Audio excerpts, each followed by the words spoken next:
భారత స్టాక్ మార్కెట్లో సోమవారం భారీగా పతనమయ్యాయి. రికార్డు స్థాయిలో సెన్సెక్స్ 3000 పాయింట్ల పతనం కాగా నిఫ్టీ 1000 పాయింట్లకు పైగా పతనమైంది. అమెరికా అధ్యక్షుడు డొనాల్డ్ ట్రంప్ ప్రతీకార సుంకాలతో పాటు అమెరికా స్టాక్ మార్కెట్లు రికార్డు స్థాయిలో పతనమయ్యాయి.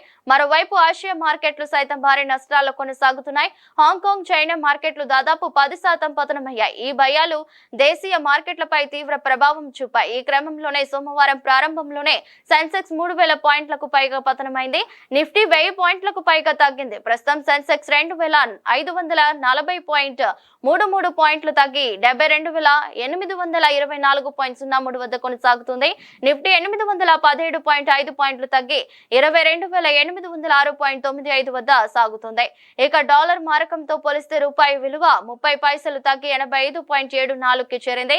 ఏప్రిల్ 4న బిఎస్సిలో జాబితా అయిన అన్ని షేర్ల మొత్తం మార్కెట్ క్యాప్ 4,34,886.46 కోట్లుండగా నేడు మార్కెట్లు ప్రారంభమైన కొద్దిసేపటికి 3,83,175,173.56 కోట్లకు తగ్గింది.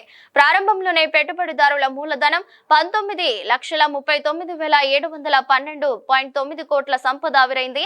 ఏప్రిల్ 3న బిఎస్సిలో లిస్ట్ అయిన కంపెనీల మార్కెట్ క్యాప్ 4,13,33,265.92 కోట్లుగా ఉంది. సెన్సెక్స్ లో భారత్ ఎయిర్టెల్ మాత్రమే గ్రీన్ జోన్ లో ఉంది. కానీ కేవలం 1% కంటే తక్కువగానే పెరిగింది. మరోవైపు ఇన్ఫోసిస్, టాటా మోటార్స్ భారీ నష్టాలను చవిచూశాయి.